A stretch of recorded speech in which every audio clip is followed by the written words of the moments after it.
You know that it's fun to go out, except I never leave my house.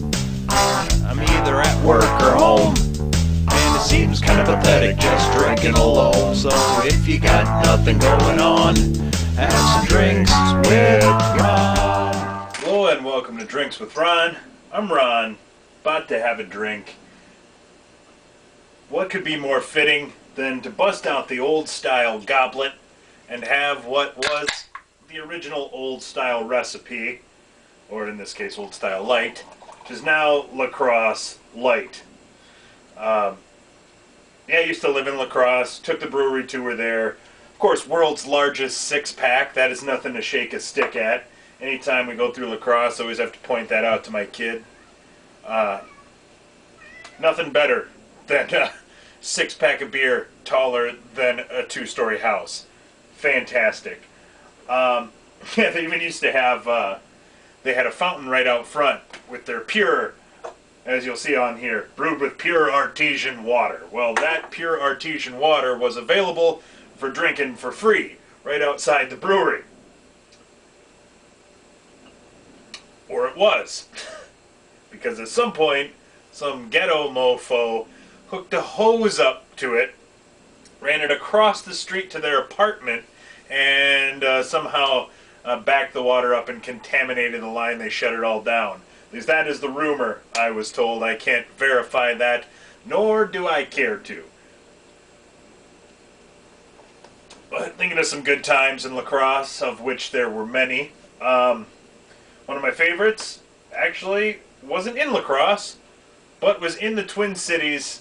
My roommate and I went up to catch back-to-back two-day shows in Minneapolis of the band Ween.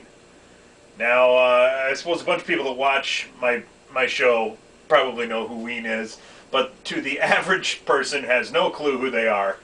I guess the older people, I could compare them to Frank Zappa, I guess. Talented musicians, a lot of goofy songs, just outlandish shit.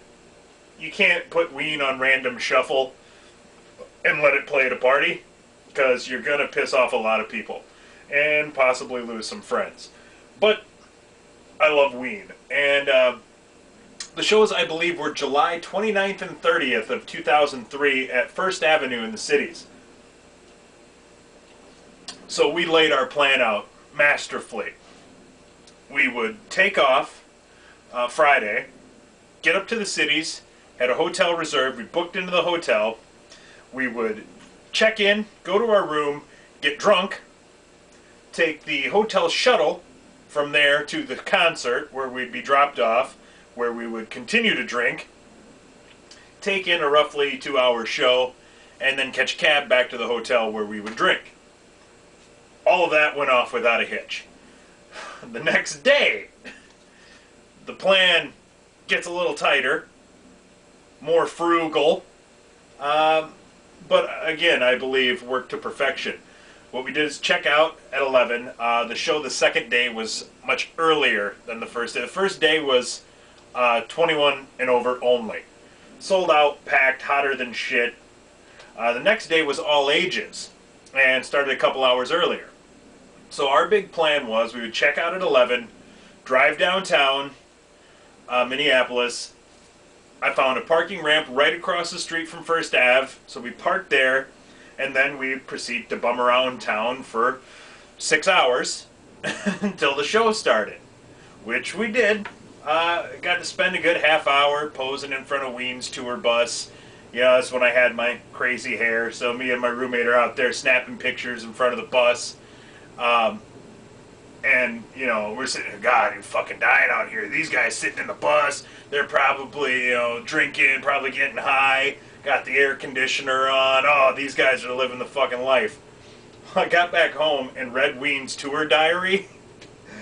No AC in that bus. They were talking about how sweltering hot it was, and they were just sweating 24/7, and the only way they could get to sleep was to get so fucking plastered that you could sleep through the heat.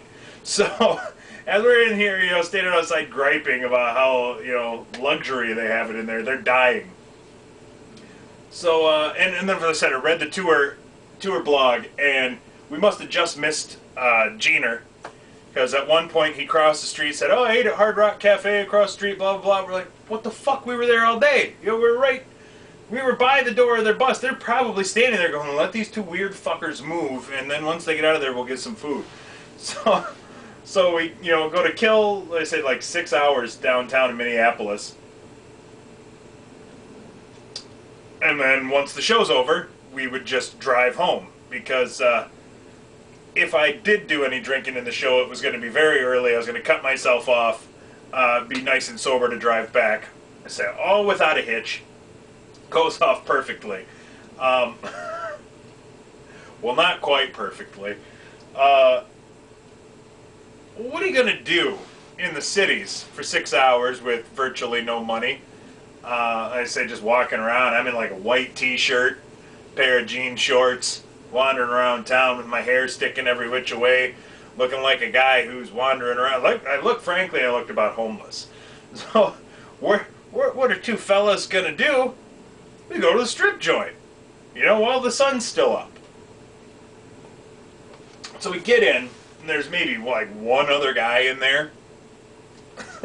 Just unbelievably smoking hot girl on the stage. We go in, we sit down, and if you've never had the privilege of showing up at a strip club early in the day when you're the only guys around, oh good lord. Man, you want to feel important, show up at a strip club at fucking 2 in the afternoon, because they will just swarm you. They literally tried to suck the money right out of my pants. It was horrible. So this girl gets off stage, and she walks by, says something, so we sit down, we're talking to her. So, meanwhile, here's a naked woman dancing around on stage over our shoulders, and we're sitting down having a conversation with a clothed woman. She was cool as hell. And so we sat there and talked to her for like a half hour, and all the strippers are getting pissed. Because we're not putting ones where they want them, because we're talking to this chick for free. So, I say they're getting mad, like to the point where they're starting to get a little snippy about it. Like, they're making comments like, "Oh, well, clearly I want to give you all my money now because you're a money-hungry bitch. So, oh yeah, here, just take it, because you're mad." So she's, well, if we're going to, should probably, do private dances or something, or they're going to start getting all pissy. So, oh yeah, 2 for 1. So, getting the private dance, and she says, it's 2 for 1 today. Did you want to go for 2? It's like, well, yeah, if it's 2 for 1, I already paid for 1, I'll take the second one. What I didn't realize is the first dance I had, they were double long. So, your one dance was 2. I'm not sure how the fuck that works. In my book, you get a dance, it lasts 3 minutes, that's it. So she is another one, and the dude's like, yeah, I'm gonna need another 20, 30 bucks, whatever it was. To which my reply is, I don't have any money. I literally was gonna give her like my last 20 bucks for the private show and then go bum around in front of First Ave. So no, I don't have the cash. So here I am thinking, alright, I'm going to get my ass kicked by some fucking bouncer. 2 in the afternoon, nonetheless. Stone cold sober. So, going to save the day. Reach into the wallet. Whip out the credit card. Well, apparently only the highest of class strip joints take Discover. And this wasn't one of them.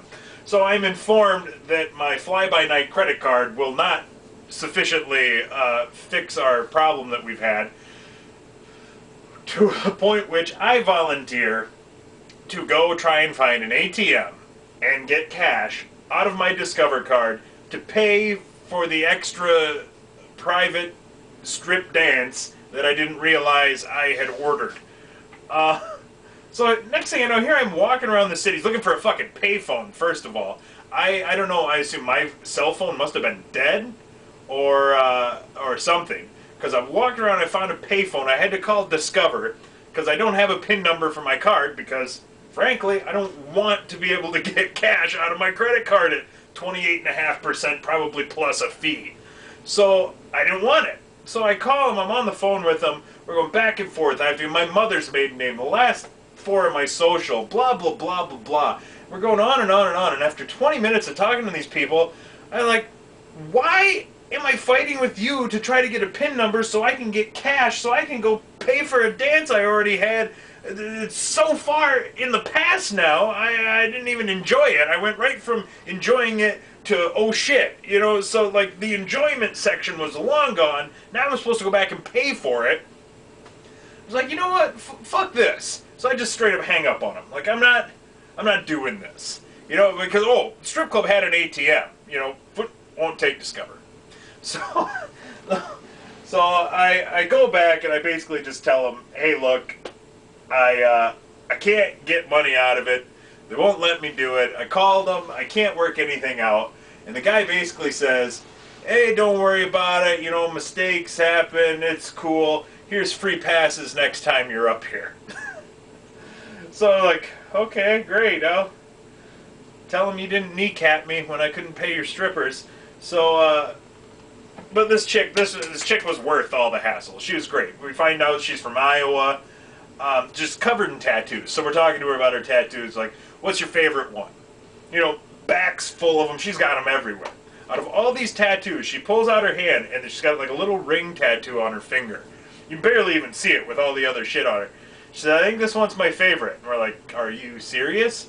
She's like, well, you know who Sublime is? We're like, we know who Sublime is. She's like, well, you know the front cover of their last CD where Bradley has Sublime tattooed across his back. Said, well, yeah. I said, well, the guy that did this one.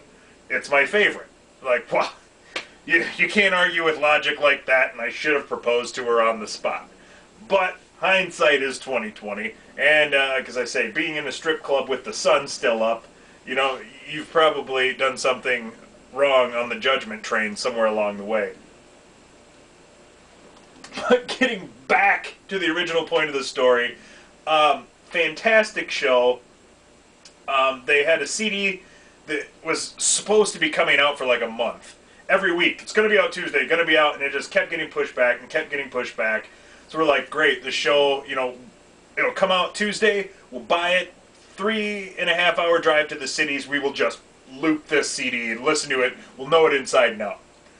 Well, it got pushed back, so it wasn't out when we went up there, and my first probably 4 or 5 songs I heard off of Quebec were live.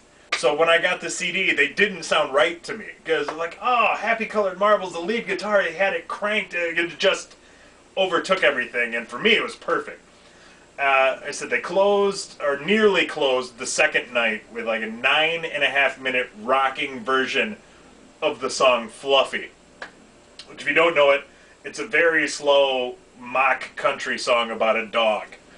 They fucking rocked it. Almost 10 minutes. And ever since then, my roommate and I have been looking for copies of this show, because Ween's one of those bands, if there's shit, they'll put it online. They'll put it online themselves if they got it. I mean, as far as that shit goes, I mean, interactive, like, I could probably, like, there was a Ween tablature website where people would put in, you know, send in the tabs on how to play Ween songs, and when they were wrong, Diener would fucking email them and say, no, when I played this song, I use this chord. It's close, but you gotta move this finger. Like, he would fucking correct them and tell people how to play it. They will give you everything. I love that. So we looked for years, and I could find all sorts of shows. Like, in fact, the DVD they put out, Ween Live in Chicago, was recorded like a week after they were in the cities. So it's nearly identical to the show we had, just in a bigger venue. So a lot of the same songs, and I'm just, damn it, can't find that one. Well, a couple days ago, my roommate found them and arrived in the mail. About 4 hours worth of live Ween from those 2 days. And the highlight, I was looking for myself, because I know I was yelling like a jackass all night. So I'll close with this. At the time, I found myself on the tape 2 or 3, 4 times. I can hear myself yelling, because the music, the song would end. There'd be a small, slightly quieter period, and you hear some guy yell, "Where's the fucking cheese? Where'd the cheese go?" Well, that's me. And I'm pretty sure I was the only guy yelling this because at the time that wasn't a song they had released. The story of Where the Cheese goes as follows.